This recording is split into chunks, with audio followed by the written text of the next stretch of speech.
How blessed are we to have Bruce with us? Let's just all do a cheer for Bruce. Bruce, I hope you're on today. I didn't see your name on there, but I think you're on with us. We love you so dearly. Thank you for sharing your talent and uh, your love with us. Well, and I also loved Lauren's telling of the story today of John Murray and how she owed thanks to the wind that blew him back into the pulpit, but would not blow him out again. I always love to hear the stories of the winds that blew each of you here and what keeps you anchored in this port. Although I know a few of you grew up as Unitarian Universalists, most of you did not. And some of you may have grown up being part of other religious faiths. Maybe you went to church each week or synagogue or temple, attended religious education classes or youth groups. And I know many of you were also active as adults in other faith communities. Some of you most likely, though, were like me and grew up in homes that weren't religious at all. I would say we had religion at a stick's length away, aware that it was over there, but didn't let it get quite close enough to soil the shirt, as they say. Actually, I don't know who says that. I just made that up, but it sounded descriptive. Anyway, whatever your past, some wind began to blow at some point in your life and took you from where you were and dropped you off here in a Unitarian Universalist worship service. So welcome. I'm glad each of you have made the journey, and I can't wait to hear all the tales. I'm sure you have amazing tales to tell about your journey getting you here. I remember for me, when I first heard the term Unitarian Universalism, my daughter called me from college and she said, "Mom, I just went to this new church and you got to check them out. They sound just like you." Well, I laughed and I poo-pooed her declaration because in my life I had already peeked into lots of religious homes, but not connecting with the theologies I found there, I would always peek right back out. My daughter and I had talked about this many times as she was growing up, how it would be nice to be part of a church community if it wasn't for the belief systems that went with them. And now here she was saying she found one right across the street from her college and I needed to explore it. Well, many of you may have similar stories and found delight when you did check out, as I did, a different kind of religious faith. I was intrigued that not only did I not disagree with the theology I found there seemed to be such a big theological door. I trusted that all my theological musings would have room to fit in. Now, although Unitarian Universalism did seem to suddenly appear in my life, and maybe that's how it felt for you too, Unitarian Universalism did not just manifest one day out of the blue. And on the contrary, the Unitarian Universalism of today is a product of many centuries of theological and religious evolution. And I say that word very consciously, evolution, because it's that evolution and the ongoing evolution we are in the midst of today that excites me most about this faith. And we're going to unpack the word faith in a minute, but first, let's just take a quick look back in time for those of you unfamiliar with the story of the Unitarians and the Universalists. For as the saying goes, if you don't know where you come from, then you don't know where you are. And if you don't know where you are, then you don't know where you're going.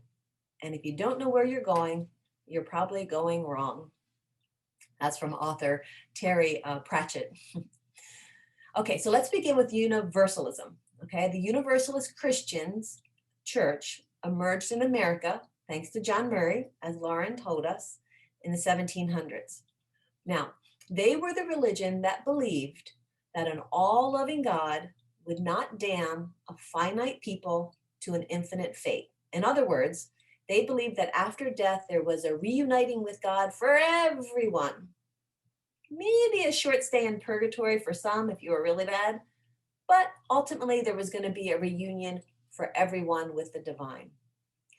Now, as you can imagine, this type of message made the fire and brimstone ministers of the day really upset, as I think it still does today. After all, if I can't use the fear of damnation to get you to behave in a certain way and contribute to the church, what do I have to use? This, by the way, is the UU minister's dilemma each year during stewardship time. We have no power. Anyway, So the Universalists preached this universal salvation. And through the 18 and 1900s, they began to develop a message centered in action as well, especially action in service to those most in need, because they felt that you must feel your faith in your heart and you must act on it in the world. Okay, so that's the Universalists. Now, meanwhile, the Unitarians in America were a group of Christians who, kind of focused on studying a lot. So they studied history, they studied the history of Christianity, and they really were committed to rationality. And they began to read scriptures through the lens of reason. And they believed that the teachings of Jesus should be focused on, that it was the teachings of Jesus, not the idea of resurrection, which reason told them was impossible in the literal sense anyway. So they focused on the deeds, not the creeds of the faith. Now, each of the two denominations had their own unique vantage point. And I love this quote from Thomas Starr King, who was actually a Unitarian and a Universalist. And he says this. He says, the Universalists believe that God is too good to damn people. And the Unitarians believe that people are too good to be damned by God. So that gives you an idea of their differing vantage points. And we have a few other influences worth mentioning. In the early 1800s, Ralph Waldo Emerson, who was a former Unitarian minister himself, he began to promote a sort of offshoot of Unitarianism in what became known as Transcendentalism. Now, this was a reaction to a lot of that rationalism that was promoted by the Unitarians, by the highly intellectual, and in Emerson's view, rather stuffy Unitarians. Transcendentalism was influenced by Romanticism and Kantian philosophy, and it taught that divinity pervades in all of nature and in all of humanity, even women. Go figure. So although Transcendentalism was never a separate denomination, Transcendentalist thought did greatly influence the Unitarian movement of the time. Okay, so now throughout the 19th and early 20th centuries, the Unitarian and the Universalist theologies both continue to evolve, taking into account current thought, current society, and scientific discovery. So keep in mind that Darwin published his Origins of Species in 1859, and this caused great waves in many church communities and great excitement in some others. So many people at the time began to feel that spiritual revelation was not confined to one scripture, written once and for all in the distant past, and all we had to do was follow that. But that true revelation, like evolution, was ongoing and accessible to all to participate in, here and now. That's an important part about this faith. We'll come back to that. Okay, so then in the 1930s, another influence that's important to recognize is that many people began to embrace what's known as a humanist philosophy. So again, this was a little bit in counter conversation with some of the religiosity of the time. Humanism focused on the human experience, and it relinquishes ideas of some of those traditional religious thoughts of gods and spirit and afterlife. Humanism sees the universe as self-existing, not created, and that one should focus their life on promoting social well-being. Because after all, here's where we are and here's what we know. All right, so there's the history, and you can see in that very quick overview, you can see some of the DNA strands of the Unitarian and Universalist ancestors in our faith today, right? So all of this was evolving. All of these ideas were evolving in and alongside the growing liberalism within the Unitarians and within the Universalist denominations, this theism and non-theism. They began to dance almost, looking at old scriptures and looking for new prophetic voices began to dance. The personal spiritual development and social engagement began to dance. So when the two denominations started to court for a possible merger in the 1940s and 50s, they had to wrestle with all that tradition, all the emerging thought and ideas, and somehow find a new common bond that would take them into the future. I don't know about you, but I can never hear this story too much because I'm always amazed at that point in time, right? Here were two traditional Christian churches Churches that at one point had grounded their faith in a creed, a statement of belief that many Christian denominations continue to recite today, the Apostles and the Nicene Creeds. And these are clear, as you know, if you're familiar with them, they're clear theist statements that clarify the tenets of belief for a Christian. So now these denominations had to decide if they were to merge, who would they be? What of the past would they bring with them, and what would they not? Well, it was 1961 when they finally took a huge step. And they took this huge step because they decided to move out of the umbrella of Christianity altogether and become a new faith, not just a new denomination. And that's important to know. Unitarian Universalism is not a Christian denomination. Unitarian Universalism is a new faith. It's a new kind of faith. Now, I'm going to admit something. When I was younger, I would often say my goal in life was to see all religions disbanded. From my perspective, it seemed that religions and religious people were the cause of most of the struggling and suffering in the world. And I saw one of the biggest culprits being the Christian church. For people that claimed to love thy neighbor as thyself as a teaching, from what I could see, there was a lot of hate and violence in their history and in current. So at first, though I liked some of the ideas of Unitarian Universalism when I discovered them, I still wasn't sure if I wanted to embrace any religion at all. After all, I had my own personal practices that grounded me spiritually. And I wasn't convinced that something that hailed from what I saw as a problem was something I wanted to hitch my wagon to, as they say. But here's the thing. As I began to study this history that I just gave you a brief glimpse at, and I began to explore more about the faith underneath Unitarian Universalism, I was really drawn to it. And there are three aspects of Unitarian Universalism I find unique and vital, and that really keep me anchored here. And I want to share those with you today. First, Unitarian Universalism offers a new definition for faith. And I know that's a word that some people embrace and some people kind of keep away. Because the word faith is often associated with a belief in God or with Jesus as a savior or having faith, one of those things. But Unitarian Universalism invites us to let our faith lie somewhere else. It invites us to let our faith lie in a trust that we are part of something larger than ourselves, right? Faith that we are part of something larger than ourselves. Faith that there is an ongoing, unfolding mystery that we cannot be separated from, that we are in a continual relationship with all that is.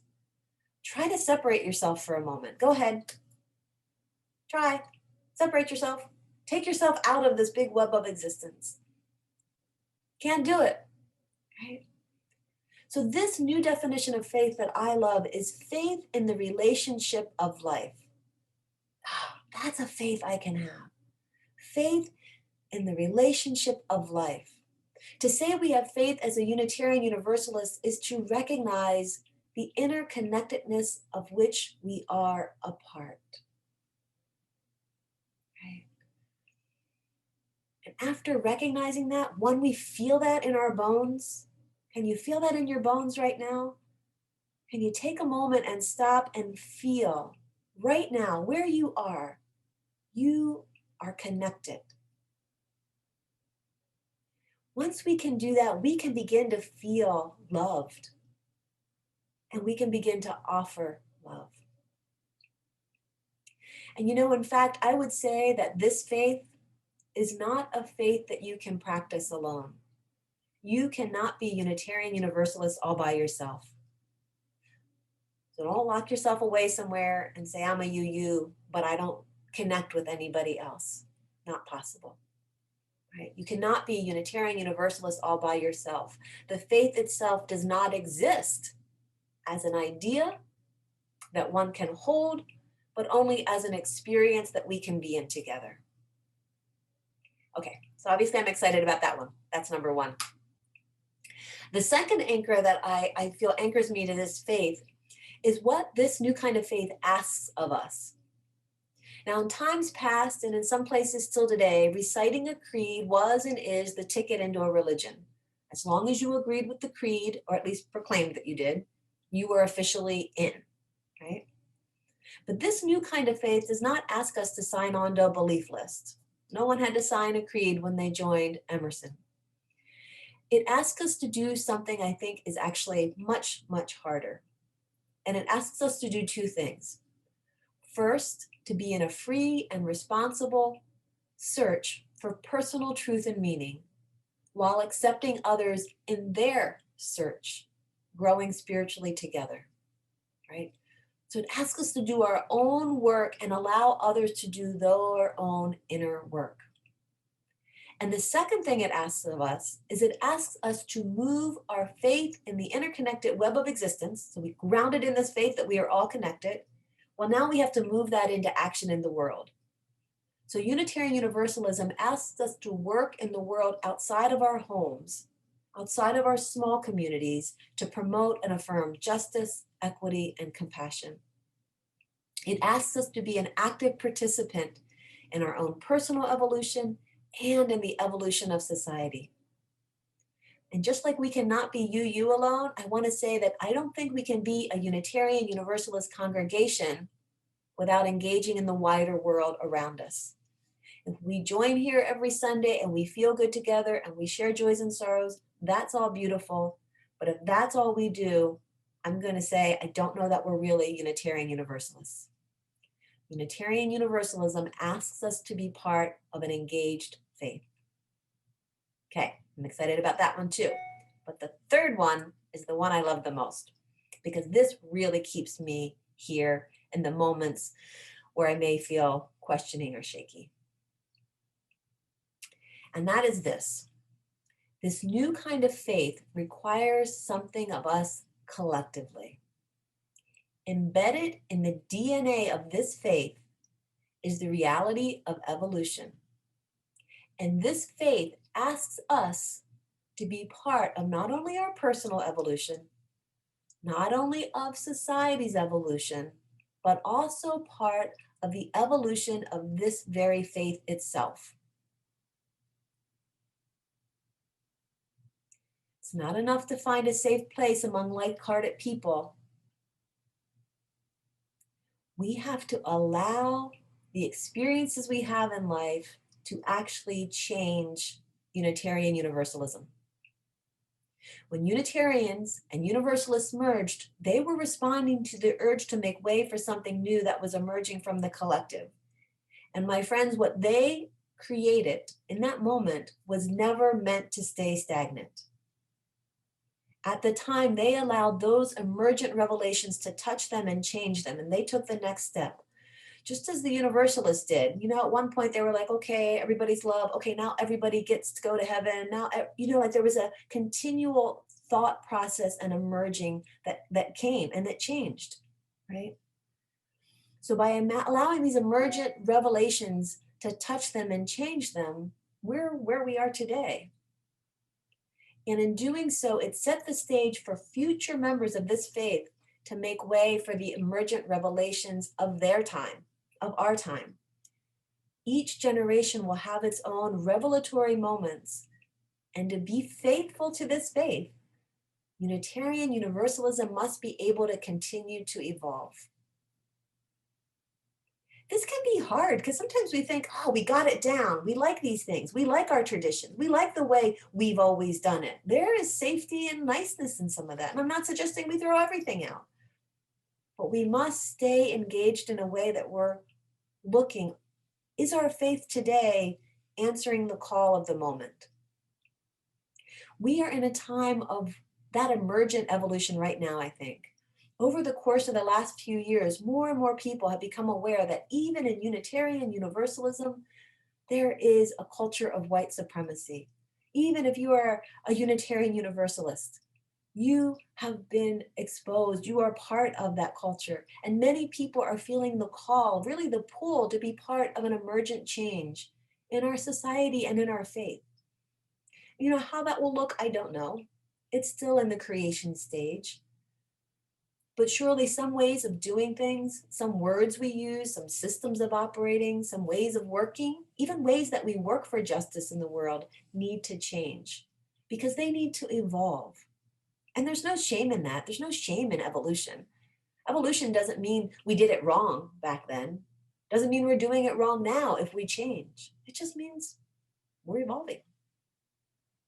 Embracing these evolutions and leaning into them, that is the faith. And that is Unitarian Universalism. Having faith means we are willing to move toward the unknown, that we are willing to feel the wind and let it touch us.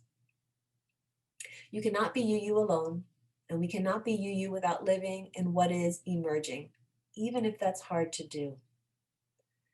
So I'm going to invite you to reflect for yourself. First, do you have faith in the interconnectedness of life? Are you willing to do the personal work and the collective work of growth, of working for justice in the world? And can you be part of the evolution of Unitarian Universalism? Where do you feel it needs to go and change and be? What is emerging from us as a faith to continue to grow? I really think it needs each and every one of you, because each and every one of you has your own unique vantage point, has your own unique experiences you bring, and your voice is part of what creates this faith. So that's my take on Unitarian Universalism. That's why I stay anchored here. I think it's an exciting faith. I think it's exciting to be invited into an active engagement. And I really look forward to where we are as a faith community over these next years, doing the work we need to do to educate ourselves around justice, to help change society. So may love guide us all on this amazing journey. Blessed be. And please join us in our